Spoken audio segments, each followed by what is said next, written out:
90 શબ્દ ઝડપ સ્ટાર્ટ। આ કામે ફરિયાદ પક્ષ તરફે ફરિયાદી રાજાભાઈ કાનાભાઈ કરમટાને આ 21થી સોગંદ ઉપર તપાસવામાં આવેલા છે। તેઓ તેમની જુબાનીમાં જણાવે છે કે તારીખ 6/11/18ના રોજ હું એસઓજી કચેરી ખાતે પીએસઆઈ તરીકે મારી ફરજ બજાવતો હતો। તે દરમિયાન બાતમી હકીકત મળેલ કે રાજેન્દ્રકુમાર નવીનચંદ્ર ત્રિવેદી પોતાના ગેસ્ટ હાઉસમાં બહારથી સ્ત્રીઓ તથા છોકરાઓને બોલાવી સગવડ પૂરી પાડી તેમાંથી પોતાનો આર્થિક લાભ મેળવતા હોય, જે અંગેની અમરેલી ડિવિઝનના ડીવાયએસપી કચેરી ખાતે 2 રાહદારી પંચોને બોલાવી હકીકત અંગે વાકેફ કરેલ અને બોગસ ગ્રાહક સ્વખુશી રહેવા માંગતા હોય તેઓને તથા પંચોની ઓળખ કરાવડાવેલી અને પંચો રૂબરૂ બોગસ ગ્રાહકને ₹1000ના દરની 3 નોટો ગ્રાહકને આપી એક પંચ સાથે હકીકતવાળી જગ્યાએ સગવડ માટેની વાત કરવાની અને જ્યારે પૈસા આપવાનો પ્રસંગ બને ત્યારે માથા ઉપર હાથ ફેરવી ઇશારો કરવાનું જણાવેલ,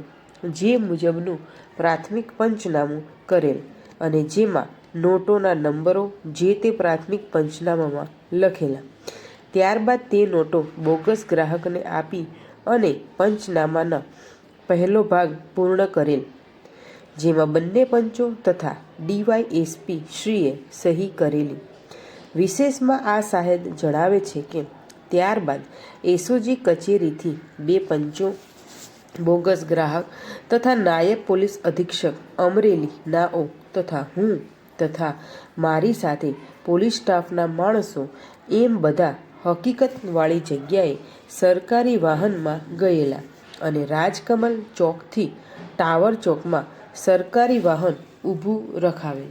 અને ત્યાંથી પંચ નંબર 1 તથા બોગસ ગ્રાહક પહેલાં મોકલી આપેલા અને ત્યારબાદ તે લોકો અમને દેખાય તે રીતે પંચ નંબર 2 તથા રેડિંગ પાર્ટીના માણસો તે ગેસ્ટ હાઉસ પાસે આવેલ, દિવાલની આડમાં ઊભા રહેલા અને પંચ નંબર 1ને બોગસ ગ્રાહક કાઉન્ટર ઉપર જે વાતચીત અને હિલચાલ કરે તે ધ્યાનમાં રાખવા જણાવેલું। ત્યારબાદ કાઉન્ટર પાસે એક સ્ત્રી અને 2 પુરુષો બેઠેલા હતા અને બોગસ ગ્રાહકે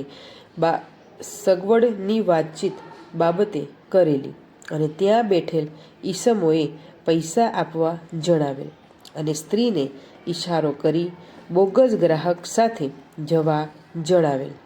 જેમાં બોગસ ગ્રાહક તથા પંચને આપવામાં આવેલ સૂચના પ્રમાણે માથા ઉપર હાથ મૂકી